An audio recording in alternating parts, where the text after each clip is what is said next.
Hujambo na karibu tena mtazamaji wa The World News katika kipindi hiki cha ulimwengu wa siasa, na wakati huu tunatazama mapinduzi yaliyofanyika huko Guinea Bissau baada ya wanajeshi kuipindua serikali ya nchini Guinea Bissau.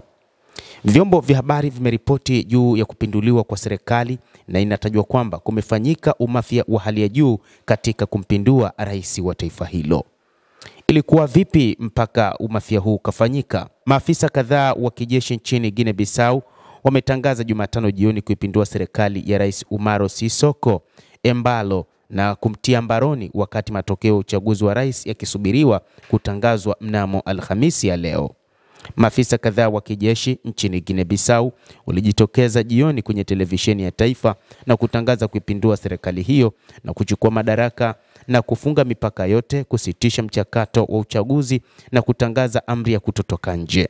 Milio kadhaa ya risasi ilisikika katika mji wa Bissau, hasa karibu na ikulu ya Rais Umaro Sissoco Embalo, ambaye amevieleza vyombo vya habari vya Ufaransa ikiwa ni pamoja na jarida la Jeune Afrique na kituo cha televisheni cha France 24 kuwa amepinduliwa na kuwa yeye na maafisa wengine wa serikali pamoja na wakuu wa usalama wamekamatwa na kutiwa mbaroni.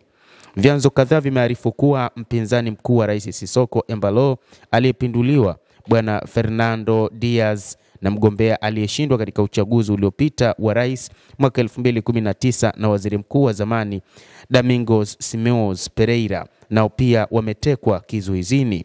Mapinduzi hayo yamejiri siku tatu baada ya uchunguzi mkuu na siku moja tu kabla ya tume ya uchaguzi kutangaza matokeo ya awali ya uchaguzi wa rais uliokuwa na mchuano mkali kati ya rais wa sasa Umaro Sissoco Embalo na mpinzani wake Fernando Diaz, ambao wote wanadai kushindwa katika duru ya kwanza. Ni nini ambacho kilitokea?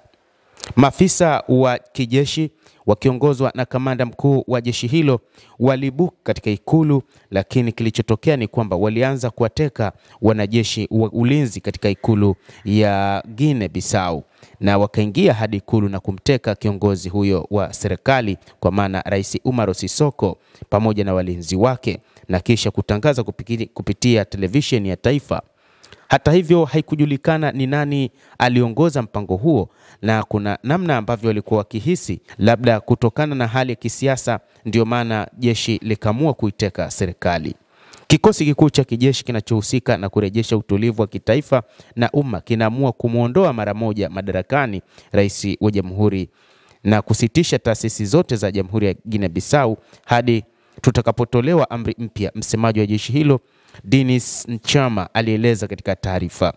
Bila kutoa maelezo zaidi, msemaji huyo wa jeshi ameendelea kuwa wamechukua hatua hiyo kufuatia taarifa walizonazo kwamba kulikuwepo na mpango uliokuwa ukilenga kuyumbisha usalama wa nchi kwa kujaribu kubadili matokeo ya uchaguzi, na kwamba mpango huo ulianzishwa na baadhi ya wanasiasa wa Guinea Bissau wakishirikiana na mlanguzi maarufu wa dawa za kulevya pamoja na raia wa taifa hilo na wale wa kigeni.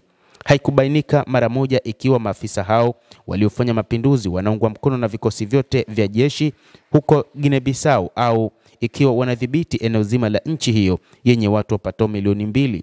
Haya ni machafuko ya hivi punde nchini Guinea Bissau, taifa dogo la pwani lililoko kati ya Senegal na Guinea, ambalo ni kitovu cha usafirishaji wa dawa za kulevya aina ya cocaine inayoelekea barani Ulaya. Jumuiya ya kimataifa imetoa wito wa kujizuia na kuheshimiwa kwa mchakato wa kidemokrasia katika nchi hiyo ambayo imepitia mapinduzi kadhaa ya kijeshi na majaribio mengi ya kimapinduzi tangu ilipojipatia uhuru.